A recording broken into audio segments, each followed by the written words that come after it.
And today was my last day at my job. So how did it feel? It was the look. It feels this good. I know that's right. Okay.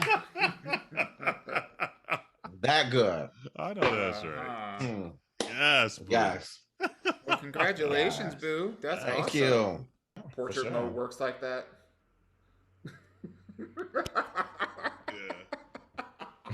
That's so fucking funny. He's like, it was all blurry. But like, girl, no. That's the point. that is the setting.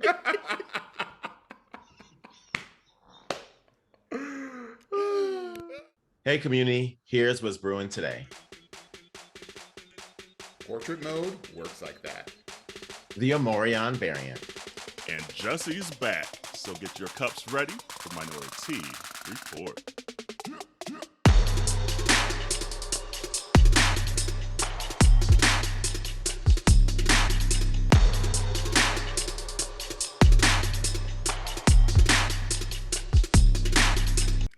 Hey, welcome to Minority Report. It's Auntie Kerel. It's Auntie Dawon. And it's Auntie Jerrell. What up? Hey, and we started talking. We're like, oh, hold on. Let's start. Let's hit record. But we were talking about how we're about to read Apple because what were you saying, Dawon? What was going on? So I have the new 13. I have the 13 Pro Max, the biggest whatever, you know, like phone you can get. And I was just saying that like the phone for that matter is not as much of a big of a difference from the last phone. Yeah. The battery life does last a lot longer, so that's like that is noticeable. Okay. And the picture quality is really great. But what I was saying is I was just pulling up the camera to like take a picture real quick, and it does this thing where it like auto focuses like within the first couple of seconds just to find the maximum light and all this other kind of shit. But sometimes she be getting stuck. So I feel like Apple over time, they used to focus so heavily on their software and making sure software like was king. And I feel like over time that has become second to like the physicalness of it.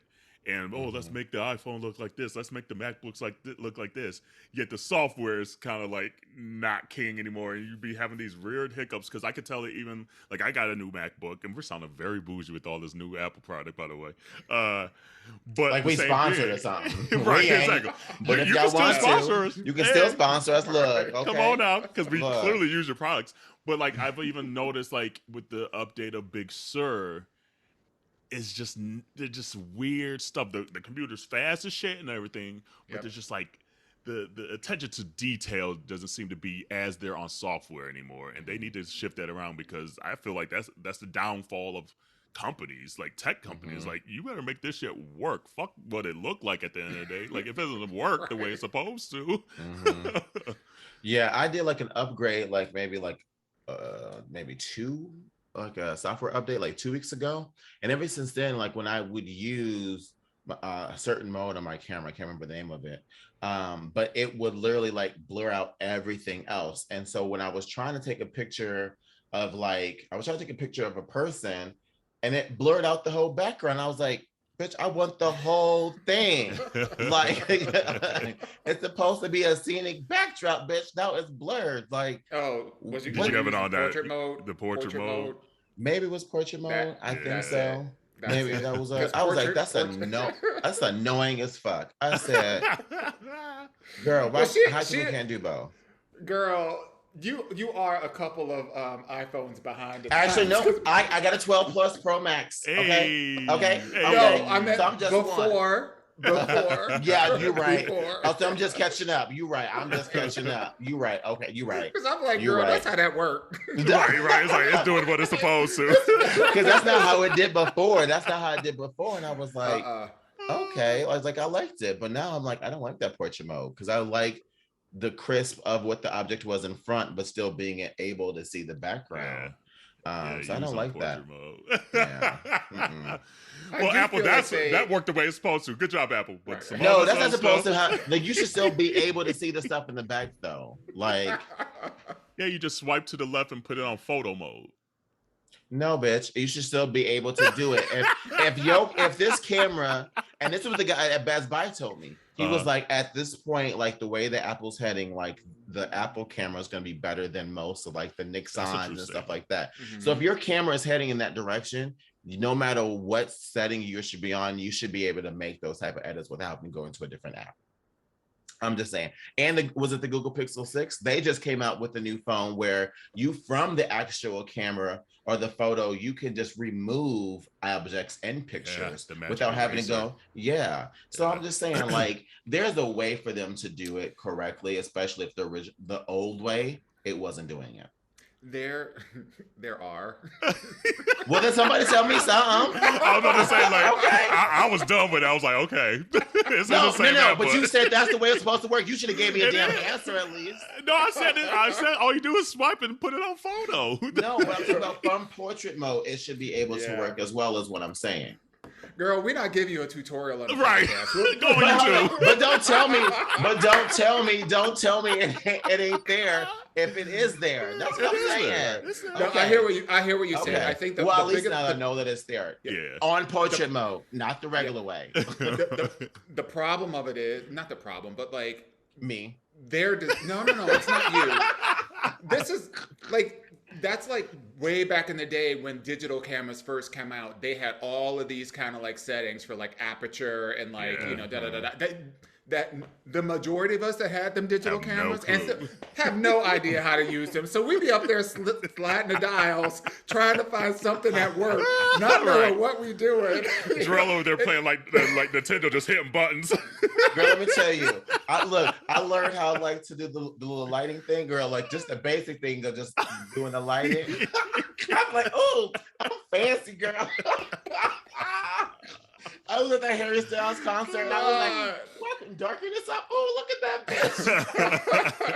bitch. I was in love with them photos, bitch. I said, ooh, look at her. Okay. That's why I love when the tech companies or like the geek companies or whatever, come out with like the top 20 things or the top 10 things that you didn't know your phone could do. Right. Even though the phone had probably been doing that for the last, I don't know how long.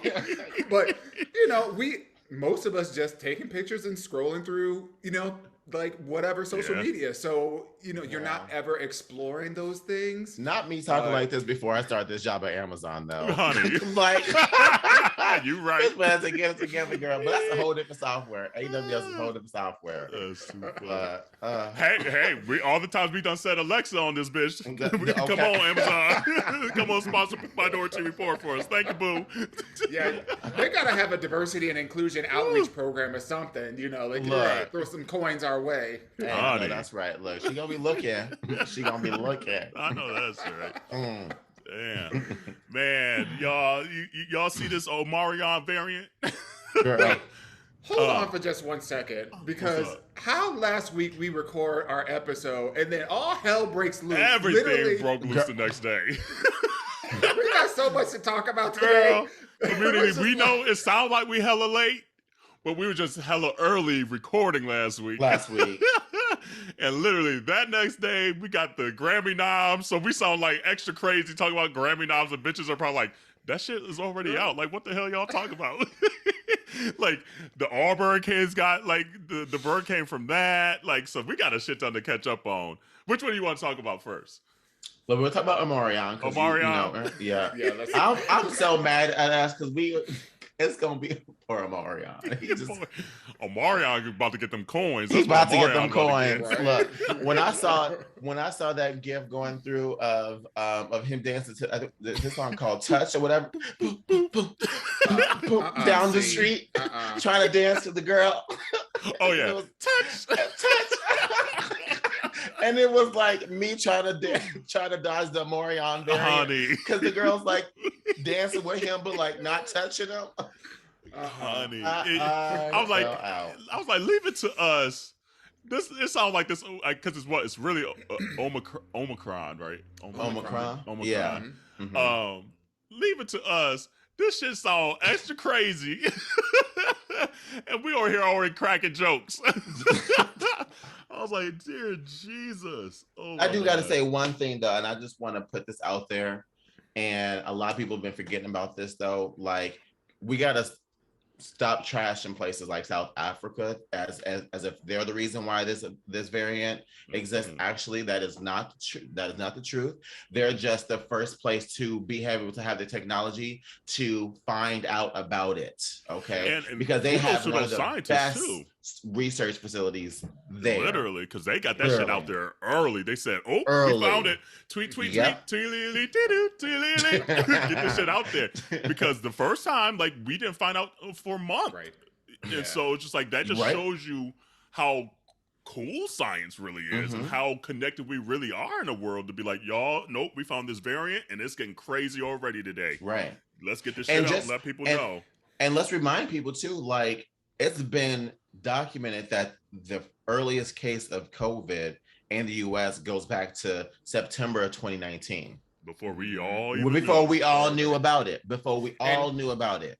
And let's be sure, like, a lot of us knew people that were like having crazy kind of like, you know, coughs and whatever back in that time frame. So but they didn't, there was no testing, nobody knew what it was or whatever. They would go get tested. They would say, oh, well, it's just like maybe it's a flu or reaction or whatever, and just, you know, send them on their way home. Next thing you know, pandemic out everywhere. Yeah. So we need to be praising them. We need to be saying thank y'all for clocking in and being vigilant and doing your job. You better collect that paycheck with a happy dance, okay? I know that's right. Because if it wasn't for them, guess what? It's holiday season. Honey. How many people were traveling this past week? Girl, these tickets were ridiculous. I have friends in South Africa right now. Literally, they flew like the day before all that shit came out. And I'm like, now they asses in South Africa. Like, and they enjoying themselves. Like, you there now. Like, shit. What you gonna do? Well. But it's just like, damn. So it's just like, it makes you, hey, continue to wash your hands, your legs, and your ass. I'm just telling you, be diligent still. Like, if like I already got my booster, I'm boosted up. And I'm going to continue to get some more boosters. I'm like, give me all the shots. Right. Because I want them all. Because, because it's going to keep mutating. The longer folks don't get vaccinated, the longer folks just don't give a fuck about it, the more variants and the crazier they're getting.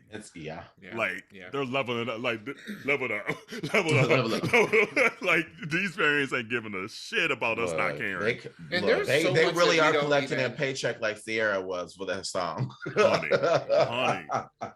And there's literally so much that we still don't know, that nobody still knows about the virus. Like, the fact that it affects some people in like severe ways, but it affects the other people in the same household not at all. And there's no explanation. There's no like there's no understanding of how this thing is impacting people and why some people are more subjective to, or not subjective, but are more susceptible to, you know, more the worst adverse effects. So it's just not surprised that this thing just keeps on mutating. And, you know, this, like, we had, you know, Delta, we had Gamma, we had, like, now we have Omicron. You know, what's going to be next? Look, I mean, like, okay, like, this is bad. I mean, but I'm going to say it anyway, though. I'm going to say it anyway. Like, I would really love if our people could just, like, get the shots, get the vaccines, get the boosters. So when it morphs the next time, it come after white people only. Ooh. Now, see, I didn't say that. I did. Or at least the ones we really don't like. Right, exactly. Right. You know, all them Karens in the world. All the Republicans. All the people that was up there in January 6th. Right. All them. Get the ones we don't like. Can we send you a list, Santa? Let's keep Henry Cavill, though. Let's keep Henry Cavill safe. Ooh, because that's a man, Maury. That's my man. You better. He was on Twitter today. Like, he always just pop up and trending just because he's sexy. I'm like, that is a man. And he just has that common voice that kind of talks to you like this. I'm like, okay, daddy. He probably say like, let me spit in your mouth. Ooh, okay, daddy. Like you at the doctor, you're like, and I'm like this. I'm like,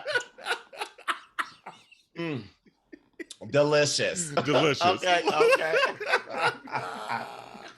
Please, sir, can I have some more? Some more, please. Right, please, can I have some more? That's the one man that both Fizz and I, we'd be like, honey, honey, that's just a good looking man. Man. I wouldn't even know what to do if I saw him in person. Like, lose my mind. Like, I'd be staring so hard. I'll do this. Like, I'll do okay. this. I'll do this. No, let me stop. Put this back on. But look. It got me hot now. Damn. Girl. Hold on. What else happened the next day? Because we'll sit here and talk about Henry Cavill all day.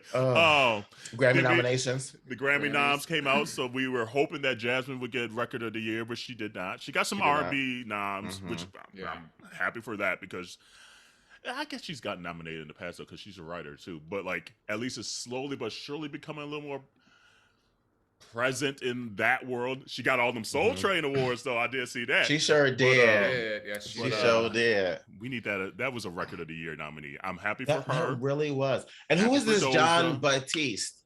Oh, John Batiste is good. But I have He's not. Really there good. are so many people I know that have not heard of John Batiste. Oh, really? And that was like the big shocker, and especially if he's in the R&B. But I'm like, he's like from New Orleans. Like, he's a prodigy. Like, he has like perfect pitch and everything. He's the guy that's on the night show with Stephen Colbert. That's him every night on that show. He's like the band head for that too. But yeah, from New Orleans, he's been around forever. I mean, I'm not shading, but Jasmine had been out there way more than him. You didn't see John Batiste on these awards shows. You didn't see him on the night shows doing all these performances, doing the NPR stuff. Like, you saw Jasmine out here, like, advocating and really selling that Record of the Year.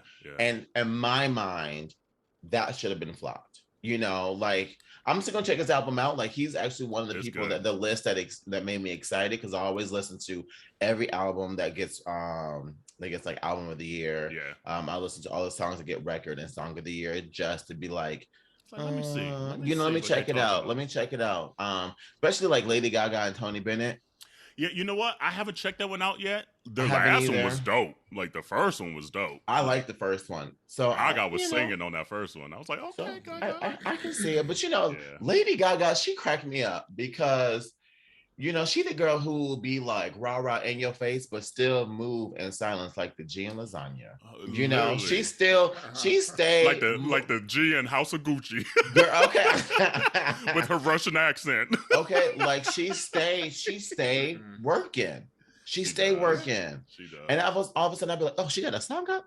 I know, like, how did she do Chromatica, House of Gucci, and the Tony Bennett album, like, in the last year? And Look for Her Damn Dogs at the same time. Part. Oh, that's when she was filming, because remember they said she was in Europe. I was like, why is Gaga in Europe during COVID? That's why she was filming House of Gucci. That's right. And someone said on Twitter, how did an Italian woman, look, what'd she say? How did an Italian woman play an Italian woman but have a Russian accent? I was like, leave Gaga alone. Look, I've heard so many mixed reviews. Like, some people have been like, if you like Lady Gaga, don't go see it. Some people be like, oh, it was good, but it was long as fuck, like 2 hours and 40 minutes or some shit like that. Yeah, so I don't know if I'm gonna watch it, like, because I like Adam Driver. Like, I like him as an actor, so I'll go see it. And then obviously you gotta go see Gaga and see what she's talking about. But what else with talking about none? What about the Grammy Awards? What else? Oh, you know what? Go ahead. Oh, go ahead. Well, I just found it interesting that Kanye West was nominated for a couple of awards. For Record Album of the Year. Donda. Yes. Yeah. I was like, that was it's an okay album. It's long as hell. That was a set you up like nomination. They was just like, so that way we don't have this man saying some shit, or he set him up against Taylor though. No, but that's gonna be that's gonna be like, oh, your ex-wife is dating Pete Davidson. Damn, my nigga. Yeah. It's like, let me go and give him this. They're trying to keep him alive. Is that what you're saying? They're trying to keep him alive for real though, because I mean, followed up by an Oscar Mayer Wiener. Pete Davidson must got that he must got dick. He must got dick for days because he didn't collect a few. Yes, he didn't collect it a few. I didn't know he had Halsey too. He had Halsey, he had Ariana, he had Kim. And then there was one other person that he had too. I'm like, as well. Pete. I just wonder how much of it is it's just marketing. You know what I mean? Very well could be too. The majority of the people that he's been linked with or whatever, I just wonder if it, like, how much of this is just really marketing. Like, I just don't see. But who's willing to hate Pete Davidson out like that? Like, okay, Pete, I'll show up to a couple dinners with you. You know, like that's. I bet you he's probably like a cool person where it wouldn't feel like it's some kind of like job, if that makes sense. Yes. I can see people being, there'd be some fun too, because he's a funny guy. Like, I like watching him on Saturday Night Live and some of his other projects outside of it, because White Boy's kind of funny. I ain't gonna lie. Yeah. And he runs in some really cool circles, and you can just tell that like the fame thing. The dude lives at home with his mama in Staten Island. Like, he lives in his mama's basement. Like, this guy is not somebody who's affected by it. In my non-professional opinion, because I don't know this man from Adam or whatever, but it doesn't seem like he's affected by fame and like caught up in like the life, so to speak. And he clearly has been open about a lot of his like interpersonal demons and mental health issues and all of those kinds of things. So, you know, it seems to me that he would be a person that you could have some action in the realm of Hollywood or Hollyweird or whatever you want to call it. He might be one of those people that you can have a real ass conversation with. Right. Yeah. I'll never forget, like, and I can't remember if I said it on here or not. I got to go back and listen to the episodes like 2 years ago. But I'll never forget, and R.I.P. Swingin' Richards, because this you'll see the tie-in here. Swingin' Richards here in Atlanta, the gay strip club is shutting down January 15th, and that's a heartbreaking moment. Damn. But I'll never forget, it was SNL season premiere 2019, and we might have talked about it at that point. But where everyone was like, "Where's Pete Davidson? Why wasn't he on the premiere? Is he fired? This and that?" And literally, it's going on like on Twitter and everything that night. And we're at Swingin' Richards that night, and I leave, and I almost run into someone, and I'm like, "Oh, I'm sorry," and it was fucking Pete Davidson. He was in town filming Suicide Squad, and he was like with a couple other guys. So I'm assuming his friends were gay, or I don't know where he is on the spectrum. I don't know what it is. But I was like, that was fucking, like, it was like one of those weird moments where you're like, that was fucking Pete Davidson. And then, wait, why are you at Swingin' Richards right now? Like, you know? But he seemed like that dude that would be cool with it. He seemed like that dude that's very secure, because he says some very gay shit though too, like in some of his sketches, you know, and even some of his movies. I'd be like, it's like, okay, you might have sucked a peen or two. No, or maybe they sucked his peen or two. And that's probably why he cool with it. That's probably why he cool with it. He said a hole's a hole. Ooh, so, you know. But yeah, rest in peace, Swingin' Richards. It's about to get crazy in there for this last month, because it's still busy. It's still January busy 8th. January 8th. I'm on down. What is the January reason? 8th.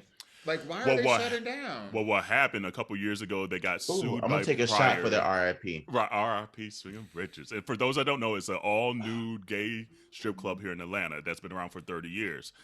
And a couple years ago, they got sued by old dancers, like prior dancers, not like age old, and because they were only getting paid by the tips and not like a salary. Mm-hmm. And so they won, and they had to pay out. Swingin' Richards had to pay out $800,000, and that was literally like the decision came maybe like November, December of 2019.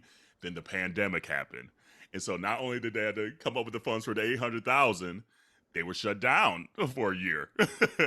Not even a year, like maybe 6-8 months or something like that. Days. Literally here in Atlanta. And so just the combo of both just knocked them out, and they just haven't been able to really recoup. Even though it's still, I was just there 2 weekends ago with friends, and it gets so fucking packed in there.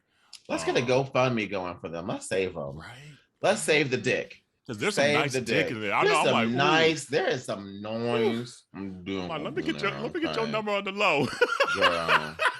Girl, for real. Honey. Well, there's a couple that we already got the number on the low. Me and my husband. But like, oh, you do massages. You do what you do. I'm telling all our business. Damn.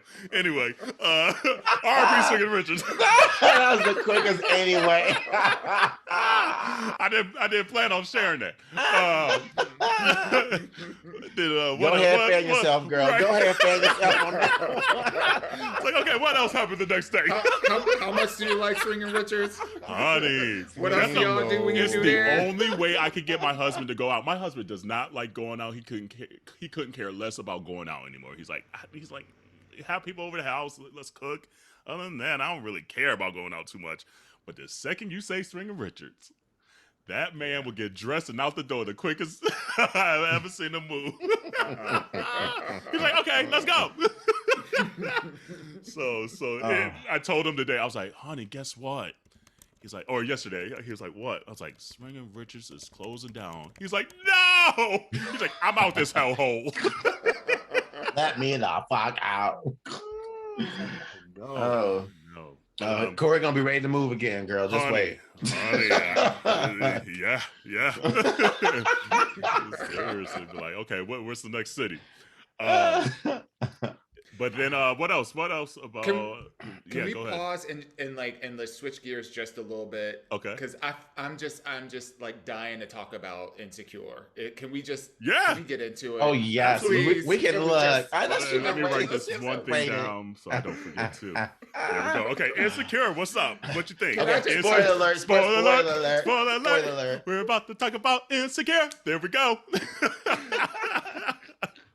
There was so much to love about this episode, but can I just say the best part of the episode was the preview for next week. Oh damn! What? Damn! No, did you hear what I said before? I said there was so much to love about this episode. Okay. So, this isn't a shade. Okay. This isn't a shade. Okay, because these are the best part of the episode. Oh, damn! I was like, no, but like. I don't know about y'all, but like this, for me, felt like we back on track. Yes. This episode felt like all the stuff that we love about the whole show, not just single episodes, just the tomfoolery, some of the little like dream sequences or whatever. It even gave me like a taste of like awkward black girl. Do you know what I mean? Yes. And I loved it. There was so much comedy in this to like battle some of the friction and some of the tough topics that were being discussed that I was just living. And then when I saw the preview for next week, I was just like, girl, we are back. Yes. We are back. So it was everything.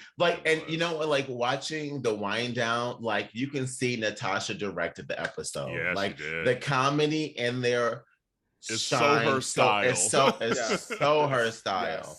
Yes. But I ain't gonna lie, bitch, when she took that baby and she said, fuck, I can't, I screamed. And she said, and she farted, kicked Condola. I screamed. She said, you want some too? Right. Let me tell you, I was not sure what was going to happen after last. I was bracing myself. I was bracing myself because I felt like it was going to be around. When she turned around, I was like, oh shit, okay. This can go a million different ways. And Lord have mercy. Girl. Like they were just they set it up perfectly. It was like hook, line, and sinker. So, they were just like drawing you in, then letting you swim back out, then drawing you back in, then letting you swim back out, and then next thing you know, bam, you didn't caught up. Through that baby. Yeah. Fuck that kid. The drop kick Condola. The meme going around that cartoon of that woman shooting that baby is going to live rent-free forever. Ever. And then, like, I forgot about it. And then halfway in the episode, when she see Condola at the taco stand or whatever, and Condola said, "Bow, bitch." I was like, oh, wait. But see, first, I just love how, like, again, she just kept like up in the ante. Like, she's like, "Oh yeah, what about this? Yeah, this isn't one of those things that you married. Oh, and you know that long stroke? Yeah, it's even longer. And grew 2 inches. They wrote the shit out this episode. They really do. Look, when Molly woke up and she was like, "Oh, who watches this?" So she went downstairs. She was like, "So I found this watch in the hallway, nowhere near my room. Nowhere near my Who does belong to?" And they all said that part. It was cool because literally working in corporate America, fucking business trips are like adult spring break. and it's fucking ridiculous. Like I think, like now that I'm getting older, well, I see why. It's two different ways. It's two different ways because it can be adult spring break, but it can also feel like you trapped in jail with like these people that you can't be yourself. That part. But like, especially like I guess like when I was in my 20s, just looking at these grown ass people show their ass really like on these business trips where I'm like what the like I still go out, like I don't need to be out here drinking like this. And so I was like, damn, that is so true. But it was also nice seeing Black folks be like that in corporate though too, like especially like that was one of the things that I loved about seeing that is like you know we can be ourselves, as well, especially when we're around each other like that. I loved it. Well, that was also a full circle moment for Molly in her professional career because if y'all will remember when she first got that job, and they even like joked about it. So, like when you came here, you was talking about, oh, y'all don't do DocuSign, well, they do this, like bringing all that stuff in. Take your ass to Starbucks like the rest of us. But like, you don't got a milk steamer here, bitch? Go take your ass to Starbucks like the rest of us. But to see again, this just goes back to this idea that Molly's been putting in the work and she's been letting down those guards and and it's nice because then you get to see that from the other end because you really didn't get to see the personalities of the people that she worked with because L'Rell, what is it? The guy that. Well, at any rate, him, the fine one, yes. Yeah, he fine as hell. And that other one, the one that was sitting next to her on the couch too. I was like, that's a man, boy. Yeah, he was fine too. But like they particularly those. Wait, we'll do that again. Particularly what? Okay. It can't be like two in the stink, one in the stink. It's like two gripping the balls, one in the stink. I don't know. Why was that so comfortable, girl? I mean, if you got it, you got it. You right. And if you give it, you give it. Honey, no judgment here. But those two, and by the way, community, if you're not watching on YouTube, this is one of those episodes you want to be watching on YouTube. But it was just nice to see that full circle moment with them, with her work people, because you got a chance to see all this other stuff happening in Molly's life, particularly, and now you get to see the work that she's put in with her coworkers, and it's just really nice to see all Black executives vibing together in a professional setting, which is something that again you just don't see that often. And two things: that teal outfit, like that teal outfit with the dress, like that, almost like Adidas or something. I was like, I want that. I would rock the shit out of that, belly and all. Girl. That outfit was everything. And then even like the blue sweatshirt suit. Yeah. Afterwards, the next day, I was like, this wardrobe, and even Issa's wardrobe. I was like, what? They spent some coins this season. But then I loved the barber scene because I recently changed barbers and I felt like I was cheating on my barber. And that's a legit ass feeling to like, I don't know what it is. Like, why we're all just like, especially barbers are very like possessive of their clients. And even like as a client, you're possessive of your barber. That scene hit me because literally just 3 months ago, changed my barber and felt like I was cheating on him. But that nigga was wrong though. That nigga was wrong though because Nathan did the right thing. Nathan did the right thing because that dude was like beyond late. Yes. Beyond late. There's one thing when you're running behind and you're waiting for your barber. Yes. That's the norm. But when your barber ain't even fucking there, that's when you are in the wrong as a barber. And it sounds like it was a habitual thing. And then when they started talking about how he was eating people lunches and how he was talking about women and weaves and stuff like that and like not paying his dues, that dude was feeling himself way too fucking much. And it crossed the line. And then he brought up Nathan's bipolar stuff too. That was a problem. I was like, Nathan, throw down. I was like, Nathan, throw down. Right. Throw the fuck down. Fuck who you bring. Fuck this whole. I'm bringing Wu-Tang Clan. I'm bringing all these celebrities in. The RZA, the Jizza, the Inspector. I just Deck, but fuck that shit though. Because at the end of the day, then you need to be less lax about this non-fucking celebrity that you stood up then. If you're gonna be pushing celebrities, then your regular customers, you can't be mad that I took care of them. Yeah. I feel like again, this is another example where representation matters, because I bet there were so many people who were watching that episode who know somebody who, for whatever reason, got whatever clout that they have that gives that they feel that it gives them the right to be able to act however they want. Yeah. And you don't get to see that often. And the fact that he used that very triggering language with with Nathan, as it hurt my heart, and I was right there with you. Like, just clock him, fuck that job. You can go anywhere else, da da da da. But at the same time, again, a teachable moment. Like he showed restraint. He showed that he wasn't still manic, because imagine if he wasn't on meds. Yeah, he would have reacted a whole differently. He would have reacted a whole differently. So it was great to see that, and to see people's lives like hard. Like, I'm counting every single penny working people. To see their lives reflected in that way, because I'm sure there were so many people that are looking at that like, damn, that act just like Barbara over at my job, who keep doing this, that, and the other. And but they still found the humor in all of it too. Like, it wasn't like it was a heavy scene, but they still, like, it was hilarious. Like, at the same time, like, they wrote the shit out this episode. But then, another, obviously the biggest part of the episode is really Nathan and Issa. And Issa wanting him to say, I love you back. She said, oh, you like this? Oh, you love it how I fuck you like this? What else you love? You don't love anything else? Like, you want a different position?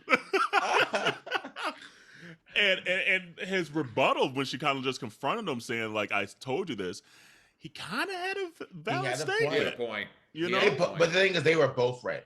At the end of the day, they were both right. And I think that was one of the things that I really loved about the episode is, like, what stand by your decisions. But not just that, stand but by your choices or whatever. Yeah, but what do you do when no one, or when both people in the wrong, or and you are still right? Like, you're wrong and right at the same time. Like, how do you navigate those situations? And that's usually like what it usually is in relationships. It's like, you both have a valid point. So when they sat there at that dinner, it reminded me literally of her and Lawrence when they first in that first episode. And I sat there and I was like, and she realized she's in that spot again where like, she sees the potential of somebody, but does she want to go down that road again? And wait for the potential to come about, and she already lost the potential last time. She was right about the potential, and it got there, then that got screwed up. So you can kind of see, there was a lot in this episode for like 27 minutes. Girl, it's like it literally felt like 2 hours of content, but it was jam packed in like 30 minutes. As soon as I heard that music in there, I was like, wait, it's done. Even Crenshaw in there, I was mad at that nigga still. I was like, why this dude acting like this for real? It just pissed me off that he didn't understand that she was doing her job. Like, it really pisses me off that he really thinks that she, like, wasn't standing for him. Like, because she was, like, in the room with the people, she was batting for him. They just were knocking and they were saying no. And for him to act like she didn't even try, I'm like, that's it was foul. It was foul. I find it problematic because his show is trash anyway. So with all the shit that they didn't want him to do, with the drums and the people yelling and saying, like the N-word and da da da da da, and all that, and his clothes were trash. So it's like, you that hype for nothing. And what I don't understand is, because Issa said it, two things. One, she said it. She's like, you came to me and like, I just need a chance. So she gave you a chance. But when you get a chance, that doesn't mean that you get to dictate. You get a chance. That doesn't mean that you get your way. So there's a very big difference there. And then the second thing is, I think you were hitting on it, Jerrell, is the fact that she just wasn't standing in her own decisions. Like, at the end of the day, this ain't Issa's show. And for her to be coming at her about a decision where she's not the moneymaker. She's not the one that's putting on the show. She's not she is the go-between. I felt that was foul, but she should have just stood in her own decision. And it quite frankly shows you too how quickly corporate America, and specifically white America and corporate America, could throw you under the bus if it suits them. Because out of all the stuff that he was telling, like the two guys, honestly, it was a black and a white guy, was telling Issa in that boardroom, was all thrown out the window and threw her kind of underneath the bus, because they're like, oh, this was so great, this and that. It's like, no, nigga, you told me like an hour ago this shit was whack and we didn't want this. So it just kind of shows you that whole thing. Sometimes you get thrown under the bus for these situations as well. Yeah. And another scene, like this is a great ass episode. I love the whole scene of Issa at the hospital too, about like the cashew cheese, and then Molly's like, my brother got herpes. You got herpes. You got herpes. I was like, that whole scene was just so dope. That was so good. It was that so was dope. so good. It was so good. This was it my favorite episode of the season? This one, I like the first one still the best, I think. Yeah, but this is a good ass episode. Because that scene when they got robbed still cracks me the fuck up. That's why she take your shoes? You know why? And then next week we get the whole crew back. So yes, we'll see. It's getting to the wind down. It's girlfriend shenanigans. And can you believe it? This was episode 6. Yeah. So we are more than half of the way through. 7, 8, 9, and 10. 4 more episodes. You saw how I caught on my hand. I'm like, I couldn't think that quick. That was funny. So yeah. So let's see how they end this. I don't know how they're gonna end it. And Keke Palmer. Can we do something next week? Yeah. And hold on. Keke Palmer was just on Deezus and Meryl. And she said she heard that they filmed multiple endings because they didn't want anyone to know. So even the folks in the show have no clue, besides like who wrote it and probably Issa knows how it's going to end. I want a group chat with y'all. Like we'll be together. We'll be in Dallas together. So we're gonna watch it. I'm gonna be on a plane back here though that Sunday night. Come back Sunday night. Really? You come back Sunday night? Yeah, I know. So like I'll be on DVR. Damn. Or HBO Max the next day. But one of these episodes, I want to watch at the same time, and we should like text, maybe go live. What's everyone doing the day after Christmas? Maybe we like go live because it's my anniversary. I gotta put out. Hey, you're right. I mean, I don't say that with no sadness. Okay, I say that with zero sadness. Okay? Zero. A bitch is more than happy. That part. So yeah, we'll figure out a date. Maybe out of these last 4, so maybe just go live on IG. And because I'll put out early in the day. I'll put out earlier in the day. I'll be ready. I'll be ready. Yeah, I don't know. He might be ready for round 2. You know. I'll be extra ready. Y'all. Oh man. All right. Well, you know what? Let's take a quick little tea break, and then we'll get to Ask Yo Aunties. We interrupt this episode for very important information.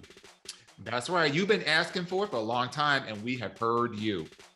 Yep, it's been a long time coming, but it's finally here. Yo Aunties got merch! Hey! That's right. You know what? We got tees, we got long tees, we got sweatshirts, we got fanny packs, there's just a whole gamut of stuff out there, so go and check that out. We are so appreciative of your love and support, and we are so excited to launch it. Girl, where can we find us at? Ma'am, they can head right over to minorityareport.com to check out the selection. That's right. That's MINORITEA report.com. All righty, ladies. What time is it? What time is it? What time is it? Oh, sorry. Right. Us and these dancers. Right. I know. It just come out. I don't know why. Ask your auntie. You get a car. Who has it? All right, I got it. It says, hey, aunties, it is harsh to unfollow someone on social media you used to date/hook up with. Or is it harsh to unfollow someone on social media you used to date or hook up with? A few hookups and dates I removed from my social media They don't follow me and I don't follow them, are lurking and checking my Instagram stories. We sort of drifted apart after a few months and haven't spoken. So I'm not sure if that was harsh of me to unfollow them. What do you all think? Look, Not really. I don't. First of all, I don't. Even if there was somebody who was in a relationship with 18 years, if you unfollow somebody, that's a decision and a choice that you make. Period. And I also feel like people put a little bit too much emphasis on what happens. Like social media is not real life. And Like, social media is for lurking. It's not for real life. Like people, like the people you follow and the people that follow you, there's a whole dynamic and whole branding thing that goes around, those kinds of decisions. So you may have somebody who's not following because they want their followers to look really big, but who they follow to look really low. That may be a decision. It may have nothing to do, with their wanting there to be a relationship or whatever. So if you unfollow somebody. Just like we were saying with Issa, stand to your choices. And if they still lurking, if they still lurking, they still, just drip gobbling, goopling all over your pictures and your body. Right. Let them. Yeah. Let them. Yeah, Don't feel bad about it. No, you don't have to feel bad. And honestly, maybe it is harsh. It could be both. Yeah, maybe it ended on a term, or maybe you thought it ended. They thought it ended like mutually, and you and your feelings, and you said, "Fuck this out," and you unfollow. Delete. Yes, it could be harsh, but it is what it is. You did it for yourself, and so if they're still lurking, let them lurk. That's what social media is. Like, it's a lurking ass app now. Like, Right. it's just like. You might not even double tap on shit, but you'd be like, "Oh, okay, let me look at the stories," and you'd be looking, and be like, "Oh, okay, they don't like shit, but they looking at my stories." It's like, okay, yeah, it is what it is. That's what the app is for at this point. So I mean, if you did it for your mental health and stuff like that, like try not to like wanting to see what they're up to, you might need to block them, quite frankly, so they can't see your shit, you can't see their shit, and do it that way. Part. But it sounds like you honestly are kind of flattered that they're still lurking. So give them a show, ho. So, I will say, one, it does say something if you go out your way to unfollow someone. Like if you are, because to me, it shows that you are bothered by something or something is emotionally affecting you. If you choose to go to a person's profile, select the button where you would go to unfollow or remove someone, and then select it, like you are going out of your way to do that. So it does give some type of message to the other person on the other end that's being removed. That is the reality of the fact. Because if you aren't pressed, if you're not bothered, you'll say fucking, you don't care whether or not they're your friend or not. Okay. So it does say something. But to Dawon's point though, I think when he said, like we saw Asa, stand in your choices, I think if you are going to go that route, if there was a reason why you went out your way to go to their profile, to unfollow them, unfriend them, whatever, then you need to make sure, are you healed from that? Is the reason why you went and did those extra steps after everything didn't work out for you? Like, is that no longer the case today? If it's no longer the case today, then you can follow them again. Then if you are in a good place, go for it. But don't forget why you went out your way to do that. I will say that. But at the same time, don't be pressed because somebody liking or looking at your Instagram story, bitch. Because that's the reason why you put it out there. Exactly. Like you're doing it to be seen. Okay. So don't flatter yourself. Right. So don't flatter yourself just because they looking and you unfollow them. They probably not even losing an ounce of sleep. And you were the one to unfollow them. So they probably went to bed being like, I feel good. I fucked her. I'm out. Period. And they got what they needed. And if I accidentally went to their stories after it went through, sometimes they just be going and you don't be paying attention, and it'd be like 5 stories. Like you're like, oh shit, hold on, I ain't even looking at shit. Right. So don't get too flattered. Yeah. But honestly, you put shit out there because you either like the picture that you did, you want to show people what you're doing, whatever. Like that's the point of the app. Oh, fuck. I do see it. It does say they don't follow me. Okay. So if they don't follow you, then yes, they're going out their way to see what you're doing. But again, it could simply be that they just are in a different place. Maybe they just simply care, you know. But maybe they're respecting your boundaries. Maybe they were just respecting the boundary, right? Maybe, you know, maybe that dick was bomb. And I just be like, sometimes I'd be like, ooh, when I think about them inches, how them inches doing? I'm not thinking about you. I'm thinking about them inches. Exactly. You know, like sometimes it'd be like that. You know, that's true. So, so no, it's nothing. Everything is like social media land. I don't know. Like, I think we just overthink it, quite frankly. And if it's harsh, it's harsh. Okay, so be it. Let it go. Let it go. Let it go. Like, your whole don't bother me anyway. Let it go. I'm done with you. But I mean, honestly, I don't think it's harsh. If you unfollow someone, like, again, some people come in your life for a season, for a time period. Some people last forever, you know. Just remember the reason why, what led to where you are today. Right. Again, did they do something shady? Were you just truly not compatible? Are you just hung up on the dick or the whole? Like, just be honest with yourself of why you all unfollowed each other, and be like, were you being petty? Were you being unreasonable? Or were you doing what's actually best for you? That's your answer right there. If you're doing what's best for you, it ain't harsh. You're protecting your peace. Go for it. But if you were in the wrong and you just doing too much and you were just mad, yeah, then grow up. Yeah. Grow up. It ain't that serious. It ain't that serious. And you should be happy that you were still petty and the person still gives a fuck about you. You're right.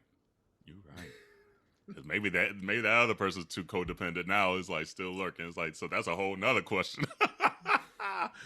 But yeah, I mean, that was a quick and easy one, I guess. So continue to send your AYAs to why can I never remember the freaking email? AYA@minorityReport.com. Dear Jesus. She's the only one to say it. Honey.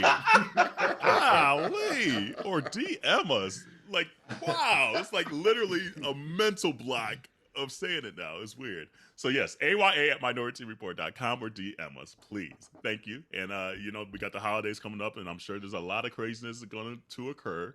So start off the new year in 2022 with some advice from your aunties. Send us a whole host of new ones. Another thing that kind of happened the day after we recorded the last episode was we got the verdict in the Arbery case. Yeah. And I hate saying like the Arbery trial. I just don't know the other dudes' names and don't really care to know the murderers' names. So that's the best terminology I have, because he's not on trial. People? Yeah, them guilty murderers. Mm-hmm. All three of them. Mm-hmm. Y'all, we got 2 in 1 year. Can we talk about that? We got 2 in 1 year. He did. Girl, let me tell you, they told us y'all better not ask for shit next year. Honey, they said don't ask for nothing, for no holidays. Don't ask for nothing.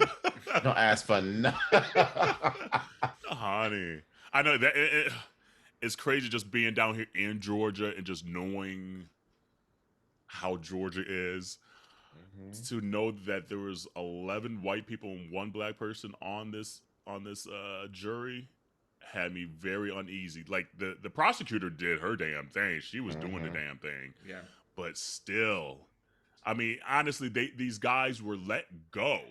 The cop that showed up that day didn't do anything. These dudes were let go for months. And they weren't going to bring this to trial, but it was like the voice of the communities and the pressure of it all, and then that video leaking. So again, whoever leaked this video, because if this video never leaked, these dudes would still be down there. Is literally. They'll be hanging out at the Piggly Wiggly. Honey. Black Friday sales. Literally. Okay. So whoever leaked that, thank God, because that was literally, you couldn't deny what you saw. Yes. You know, and absolutely. I haven't even seen the whole thing. Like, I can't watch that. I can't watch it. Like, nope. I can't, like, I always see it like right up to the point. I'm like, nope. Swipe. So yeah, the verdict was the right one, and I think they get booked in February of what their sentencing is going to be. I hope it's life in jail forever, ever. Yeah. So, forever, ever. And then it also shows you too, like it almost seems like the neighbor that went along with the father and son is that classic case of getting caught up with the wrong people. Yep. You know, like you always hear your parents say that shit, and literally that somebody was jump off a prime bridge, example. Jump too. And he jumped that day, and look what happened. Yeah. So watch who you hang with. Watch who you hang with, because you might get wrapped up in some shit that you didn't even really intend to do. So so yeah, thank God. Right. Don't they say you are the company that you keep? Honey. Love. It's funny. I didn't really understand that until I got older. Yeah, that's some older shit. I remember, as a parent, as a kid, my mom would be like, you are the company that you keep. You are who your friends are. And I was like, no, I ain't. Yeah. I ain't white. No, I'm kidding. Back to you, Rel. Right, back to you, Rel. She back 0 for 2 now. Right. Oh man! And she live in the whitest city out of both of us. So when she walk out the doors, I don't know about white. But they know all my blackness. They know all my black.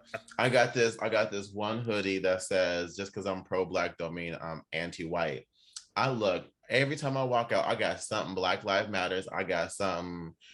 Fuck white people. I love being in this city and just being like, what you gonna say?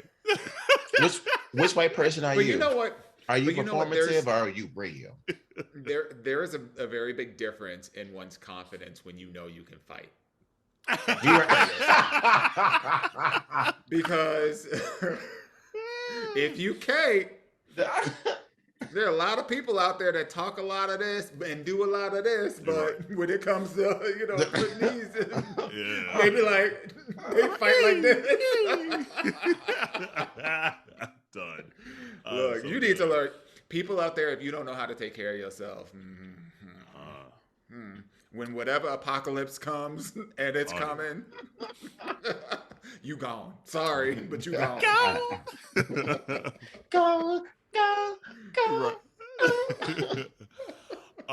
Let's see what else here. Oh, happy Hanukkah, by the way. We meant to say that last week. Yes. But happy Hanukkah. Happy Hanukkah, y'all. And then also, is anybody still full from Thanksgiving? Because I am. I gained 7 pounds. How many days of leftovers did you have? No, I always throw mine out. Sunday is the last day. Sunday is the last day. Like, nope. Anything after Sunday, it's a wrap. It's a no. Yeah, yesterday was yesterday. Like, we're recording on a Tuesday this week. So Monday was our last day, and we had some leftover ham with eggs, and that was it. And I was like, okay, I'm done. Get rid of everything. Girl, we had like whole ass plates. Like, I mean, everything all the way to Sunday. Like it was Thanksgiving Day every single fucking day. I legit gained 7 pounds in 4 days. Yeah. But it was worth it. I don't know. Good luck. She gonna rabbit food for the next 5 days.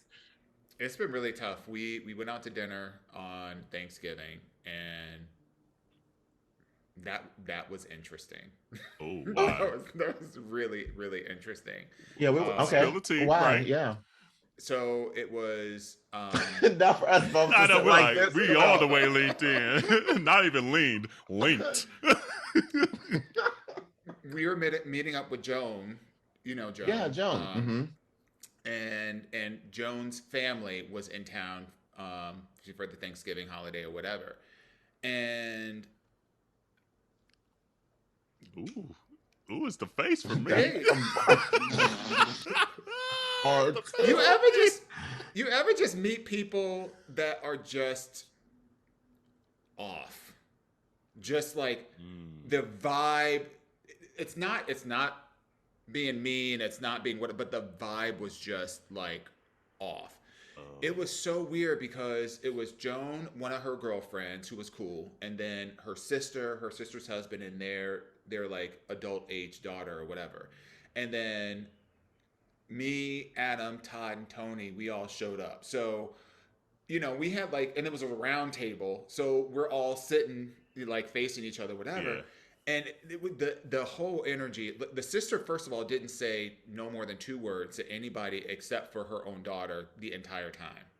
So there's some family dynamics going on. There was something. My sister is so gay. We learned that last week. Right. And I got a tip from a mutual friend of ours that, ooh, you going out with so-and-so, let me know how it go. Oh. So apparently this is like a habitual, and I get like Thanksgiving is one of those holidays where like a lot of times you'll have people at the table that you don't have a good relationship with or whatever. So it's that. Nothing was explosive, nothing was like, there was no like name calling or anything. It wasn't like that. But it was just like on Thanksgiving, on a day where you're supposed to be thankful, you're supposed to be jolly, you're supposed to be like, you know what, we're here to eat. Come on, she was ready to go. That part. And this is the thing that pissed me off. It's the key change. Not the key change. And she had the nerve to tell Joan. Joan told us after he left, she was like, that fucking bitch. She had the nerve. That's what Joan said. She said her sister said to her that because we were all coming, and mind you, I made the reservation. Okay, I made the reservation and communicated to everybody where we were going. So that was one thing. But the sister said to Joan, I hope they bring credit cards. Almost intimating that somehow there was almost an expectation that, well, I don't think so, but I think that someone was expecting someone else to pay. Like meaning she was talking to Joan about us. Hoping that we brought our own credit cards. And I'm thinking, first of all, that's a weird thing to say. Like, who says that? Because, bitch, what if I don't have a credit card, but my bank is fat? So, like, it could be a debit card or it could be cash. Moolah. Straight cash, homie. Like, but who says that? So I was all in my feelings when Joan told me that afterwards, because she was. I was like, Joan, what was the vibe? What was going on? She's like, right before we came, we just got into it, and she was like, yeah, I really hope that whoever you invited to this brought their credit cards. Bitch, I planned this. First of all, she don't know. Honey, she don't know. Honey, she don't know. She don't know, little girl. Somebody get your friend. She don't want it. But isn't it just a weird This is how you know it annoyed Dawon, because he said names. He was like, name these people. Like he said the sister, the daughter, all of them. Can get it. But anyone that knows Dawon know, like that's the last person you worry about. That part. It's not about the finances of it. It's an assumption, because at the end of the day, at the end of the day, first of all, bitch, I'm the one that found the place. Like I'm the one that found the little French bistro that we went to and had a fabulous, like dinner for Thanksgiving. I'm the one that found that and set that up for everybody. Not you, not anybody else. Second of all, you live in goddamn Idaho.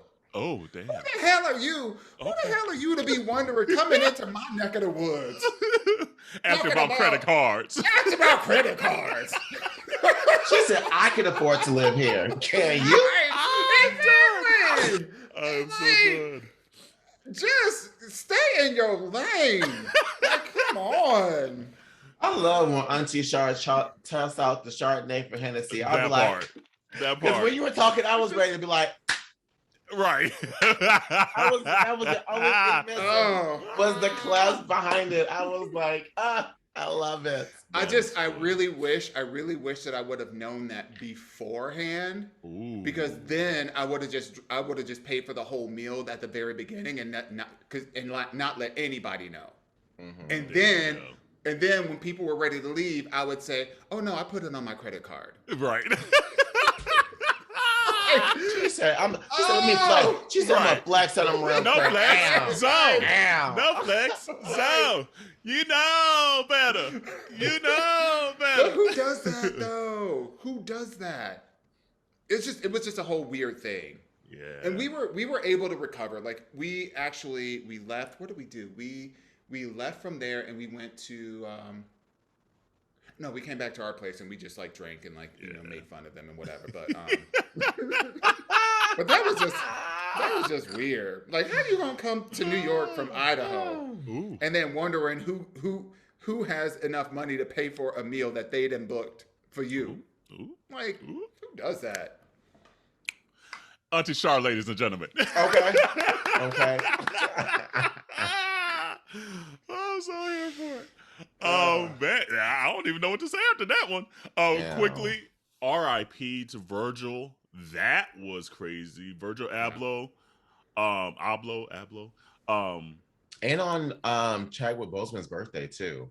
Like, and Chadwick would have been 45 years old. Yeah. 44? 44. 45. 44. 44? Yeah, he would have been 44. Because they were doing like hashtag 44 or something like that. Yeah. Okay. Yeah. Yeah. And it sounds like he was fighting cancer the last few years. Didn't tell anyone really. That just goes to show that you never know what people are dealing with behind closed doors. Mm-hmm. It just never know. You never really know. And I don't know if he runs his account. I don't know if he runs his account, but his account was still active, like still posting and being like, I got ideas, Miami, and like, you know, like was still just to the like last day. Yeah. You know, like it's just So I mean, to me, like he was like a Kanye-esque, like he believed in himself, you know, and he was a dreamer, and he manifested his dreams. He wanted to work for Louis Vuitton, and he found a way to do it. And that's just so inspiring in just the Black community, just to see someone, especially for a brand like that, you know. I don't know. I adored everything he did. Maybe not everything that he put out. Everything wasn't like my cup of tea, but it was just dope. It was inspiring. He was a visionary, and just gone too soon, quite frankly. Like as a kid, you thought 44 was old, but now that I'm getting closer and closer to it, it's just like there's still so much more to life that you want to accomplish and achieve, and so that's what kind of just hit me even the most. Just like, he was young. But you know what? He was also one of those individuals that used his platform to open doors for so many other Black and brown people who wanted to get and have the talent to be able to get into the fashion game. You know, he had his own brand with Off-White, and that still is just like, it's so innovative, so interesting. It's streetwear, it's street culture. It's, you know, and it's not everybody's cup of tea, but that's what fashion is supposed to be. Like real fashion is supposed to be love it or hate it. There's no in between. So it's cool to see. And, you know, again, you know, being the creative director for Louis Vuitton, you don't see Black in people, that world, men or whatever, at that level, holding those levels. You just don't see that often. I mean, we talked about even like Gucci when they've gotten into the racism shit too. You know, like we just knew he was one person for one of those big brands that we knew someone was in the freaking room and was at that table. Yes, you know. So his family, like to his wife, like obviously she knew what was coming on, but that's still just sudden. Like, and it doesn't diminish like the pain that you go through. So rest in peace, Virgil. That one was sudden. And you just saw the shockwave across social media and TV and entertainment, just like, damn. But also, it also goes to show that there's a lot of people that had no idea who he was. None. Yeah, there were a lot of people that were like, who is this? Like, I don't know who this person is. And within our community, not just like, you know, not just like everybody, but like specifically Black people. So it just goes to show that there was just a, you know, like for as much as we collectively aspire towards these, like, for some of us, aspire towards these brands and whatnot, to not know that they also have people like him. It's, you know, because I'm like, he did like album covers, like some of the most iconic album covers of the last decade, even outside of Kanye. It's just like, man, like A$AP Rocky, like anyway, it's crazy. And then another crazy thing that's happening this week is it's wild community, because like we're getting up to like almost 3 years of like at least generating this podcast.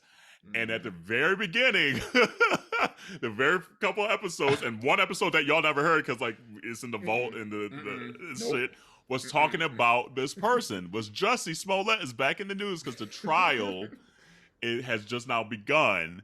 And it's crazy because they're like, oh yeah, 3 years ago. And I was like, it's been 3 years? And I was like, oh damn, literally that was like the first couple episodes was us talking about Jussie. So we'll see what we'll see what happened. I don't know. Like, I'm curious. Like, I'm curious to see what are they going to be talking about now? What all has like, come to light? Yeah. And what kind of like tomfoolery and trickery is happening on either side? On the, on the Chicago police side? Because, they're not known for being 100% forthright when it comes to like, anybody, especially black people. So I'd be curious to see how this thing, shakes out. And also for the trial, is it him going after them or them going after him? Them going after him. I'm going after him. Okay. I wasn't sure. Yeah. Okay. So we'll see. And I don't know. Let me look it up while we're on here because I don't know what the official charge is. Is it just like falsehood of? They gave him a couple things that was kind of big. Yeah. Let's see here because I don't know what the official. Let's see. Jussie Smollett criminal trial. And the reason this is going to trial, and correct me if I'm wrong, but he was supposed to pay for the man hours. He was supposed to get he was supposed to pay for the man hours that the police department spent investigating this crime for a dismissal or something of the original charges. But he never ended up doing that. And so then they brought all the charges back. So let's see here. It says the Cook County State Attorney Office brought felony criminal charges of disorderly conduct against Smollett in February 19 for allegedly filing a false police report staging the January 29th attack. But then it says Smollett then turned himself into Chicago police and was arrested and released. Okay, on 100 bond. Let's see here. Then a little over. Then it says, then a little more over 2 weeks later, a Cook County grand jury indicted Smollett on 16 counts of disorderly conduct for allegedly lying to police about being the victim of a racist and homophobic attack. The multiple counts referred to different aspects of his alleged story. So disorderly conduct is the charge. And then it says, but weren't all the charges dropped? Yes, briefly. Yeah. But clearly not too brief. Why was the case reopened? It looks like the state's attorney, Kim Foxx, who's been kind of all over the news. She's well known in Chicago just for getting people. So it's a class 4 felony. Mm-hmm. The crime carries a sentence up to 3 years in prison. So, damn. Ooh, we'll see. So 3 years later, Jussie, here we go again. I'm real. Like, if anything, if Jussie taught me anything, you never know what's going to happen with this situation and what the real truth is. Because, starting this thing out, I felt one kind of way based on the information that was out there. That kind of wavered a little bit. And then I kind of felt another kind of way, after a whole bunch of other stuff. But then I kind of came back to with how thirsty the police department has been about this. And it feels more of a vendetta than it is about justice. Yeah. And it just, and it might be one of those that part. And it might be one of those one of those situations where we're like, oh, we don't trust the cops and we don't trust Jussie. Facts. And definitely see that. Definitely see that. Yep. So we'll see. We'll stay glued and see what happens. Do you think the truth will ever come out about this? Because I just feel like at the end of the day, let's say this was a stunt. For what?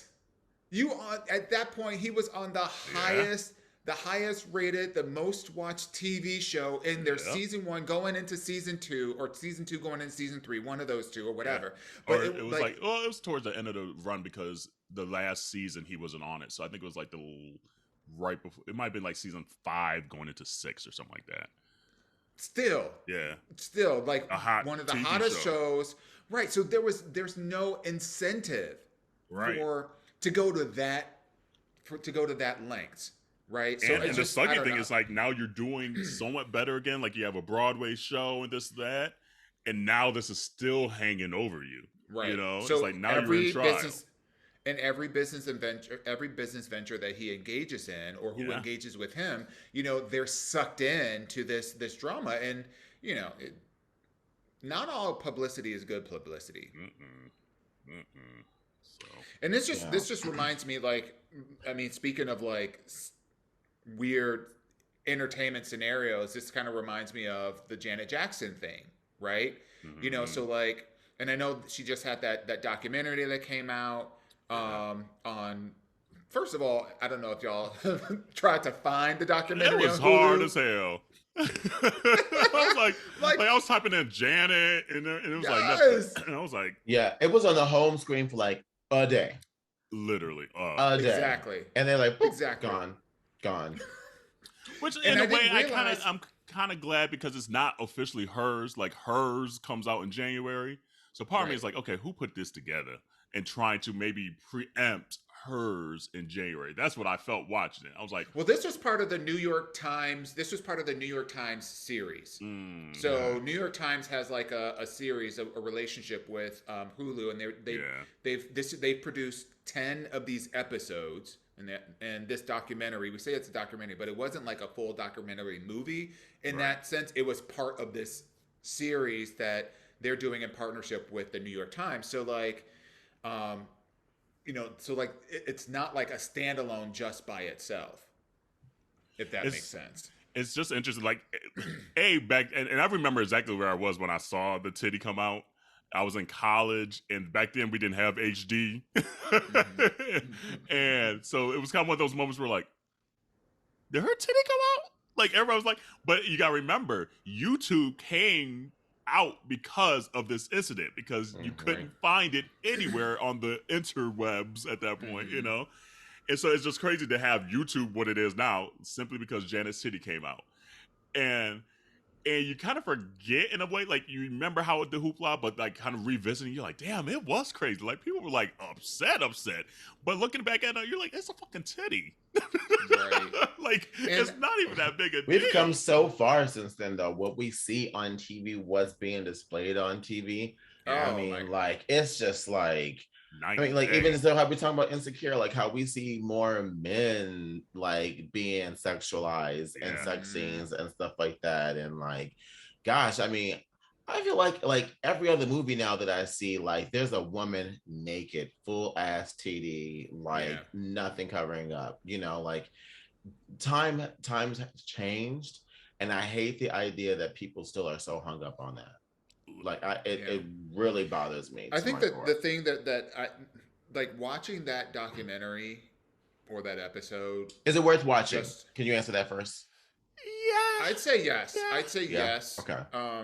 It kind of gives more of like the behind the scene players, like because like you forget that there's like managers and producers of the show and this and that, and how it affected CBS, the whole Viacom, world. The NFL, MTV. Like the angle that they took was more about it was more about the business side that led up to that led up to that day, and how those particular, because it wasn't just Janet, it was Janet, it was P. Diddy, it was Nelly, well, and Justin was, and what's wild was that Justin was never part of the original lineup, but he was required to participate or asked to participate to kind of soften the Diddy and the Nelly and the Kid Rocks on it. right. The hoodishness of you know, having those people on the show or whatever. And I think the thing that I was frustrated with a couple of things. I'm still not riding for Justin. Like it's been a wrap. It's never gonna like it's no, he's dead to me. But the thing that really struck me is, let us assume, and this is what I believe, but let us assume that this was not planned and it was a wardrobe malfunction. Excuse me. This woman was traumatized and exposed in front of millions of people. Millions of people, and the media ran with that like a dog with a bone and lambasted her, and no one stood up for her. Not her record label, not our PR team, not MTV, not any of the people that should be supporting this artist. And the fact that she was exposed. Yeah. Regardless of the circumstances, let's say that there was a wardrobe change and a reveal that was planned last minute, it wasn't approved, and that's fine. accidents happen, but the fact that even on the documentary, they chose to show and not blur out her being exposed. Like the indignity with which we treat specifically Black women. And I love that they added a component in there that talked about the history of how media treats Black women, how white people treats Black women and objectify them in that kind of way. That's the thing that really frustrated me, because I just felt like, you know, yes, I wanted to watch this to understand if there was anything else happening behind the scenes, and I learned a few things or whatever. But like, and it was interesting to hear the business aspect of it. But what I was shocked by, for as much as they, I think, feigned this, like, we're gonna try to give both sides the benefit of the doubt and try to, like, you know, like, do the even road kind of approach. I was just shocked with the lack of sensitivity to the fact that regardless of how this shook out, they're still showing that video. Her titty was out there. And and they showed it again. Yeah. And it just, and that's the part where, like, I thought like the women producers were going to say, but like, because like they were talking about like how Janet like got on a plane afterwards and this and that, and nobody could reach Janet. I was like, but like, her boob was just out in front of like 100 million people. Like the trauma and the craziness behind that, like, and they never said it. And once it got to that part, from that point on, I was like, ugh.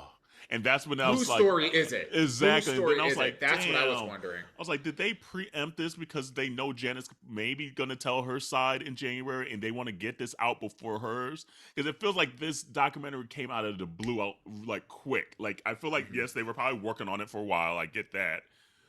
But maybe it was going to come out later than now. But when Janet announced that she had her documentary come out, they're like, oh, let's get in before her. A, to get the coin. B, to minimize what she's gonna say in her aspect and talking about her career. And that's where I was like, damn, these ladies still didn't talk about, because let Justice Dick be out on TV and things like that, the trauma behind that of like being exposed, you know, and like it was a missed opportunity. It was a missed opportunity to be like, okay, yes, even if she planned this, she was still exposed, and there's some trauma behind that that we have not thought about nor cared to dig in, to maybe explain maybe why she had to get out of there and things like that. And I think, in other words, community, what we shouldn't be doing is we shouldn't be watching this. We shouldn't be supporting this. We should be supporting hers that come out in January that actually respects and cares about her and what she went through when it comes to the situation. So don't watch the one on Hulu. Watch both. Get both because the more views they get, the more views they get, though they track those numbers. So we don't want that. We don't want that. But it's just like, I just feel like, especially because like it was a lot of women producers on that show, that I thought they would have been sympathetic or empathetic to the situation more than they were. And it's like, I get it. Their jobs were like, one lady lost her job, so I get the emotion on their side of it too. But bitch, your titty wasn't out. You find another job. Like, come on, right. Exactly. Yeah. That's the part. Ain't nobody dragging your your name through the mud. And we didn't even know they existed until this documentary. Right. Yeah. So don't nobody give two shits about you and your damn job. Jobs are a dime a dozen. You a white woman who's had privilege for a long time, and don't nobody give a damn. And what was great was Ed Moonves, who was the big asshole Les Moonves. Whatever. Ed Les Trash Moonves. That part. got basically he resigned or whatever, but like his whole world just like came to a halt. But I think he still got paid like $300 million or some bullshit too for that thing. I was like, Sure, but I think that the two things that I got from this: one, clearly this documentary didn't tell a lot of people a lot that they didn't already know, because quite frankly, it had been out for 3 weeks before we even watched it, and we ain't hear shit about it. So I don't think this is doing anything to preempt. That might have been their attempt, because I totally get what you're saying there. Yeah. It might be their attempt, but no, I feel like when the Janet one comes out, that's gonna be it. Yeah. We're gonna hear the real deal. I think number one. Number two, I feel like again, there is a difference.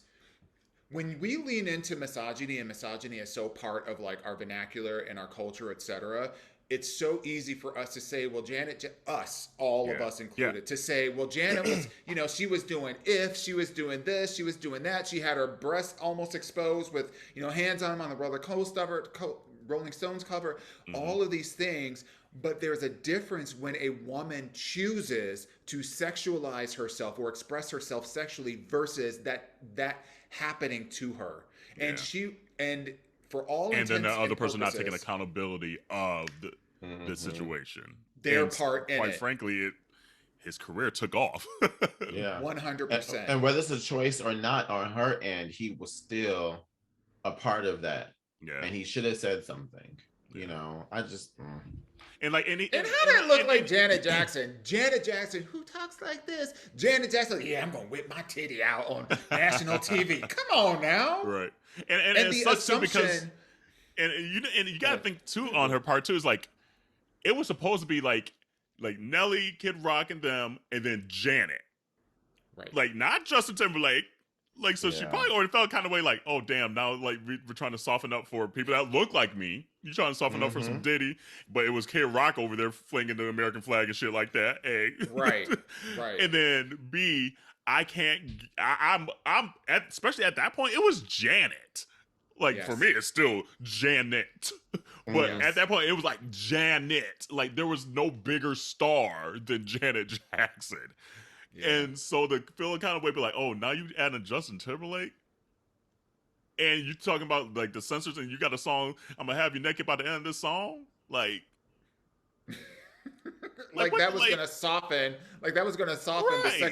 the sexuality and the vulgarness of the halftime show. So it's just like, and it's very CBS thing to do, but it's just like, so it provided more of the background and just made me upset all over again, but but yeah, so definitely watch the Janet one in January.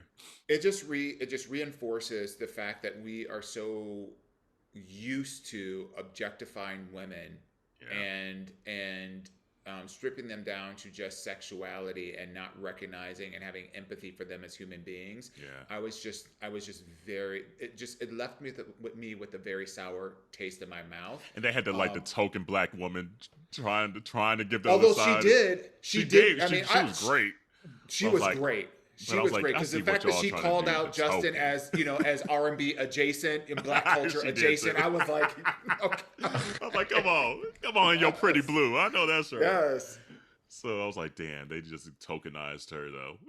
But I'm waiting for that Janet one to come out. Same here, because it sounds like it's gonna be like career spanning, not just like obviously the Super Bowl shit.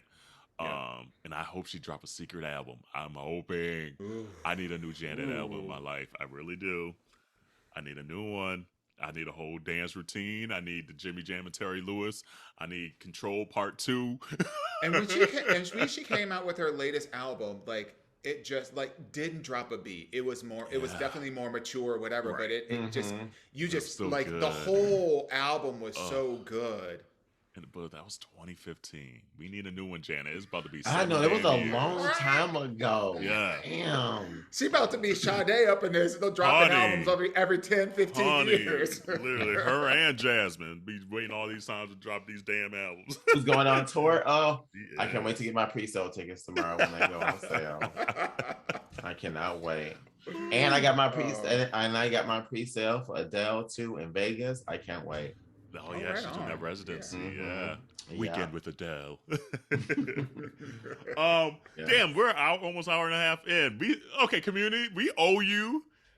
We're gonna put this on record we can do it.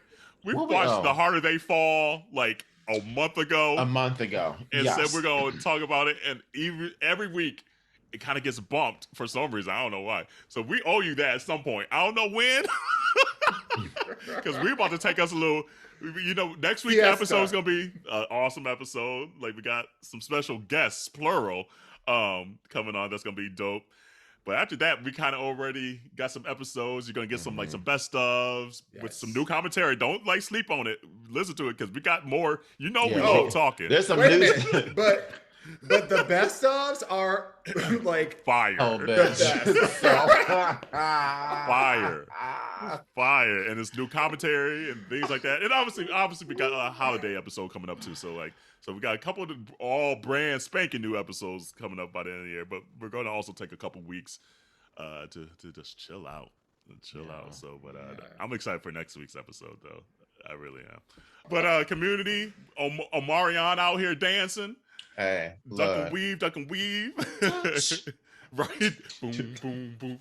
Touch. Touch.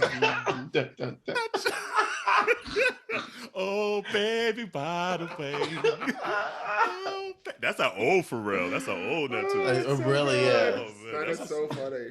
But wash your hands, wash your legs, wash your ass, be safe, and we'll see you next week. Bye, y'all. Bye.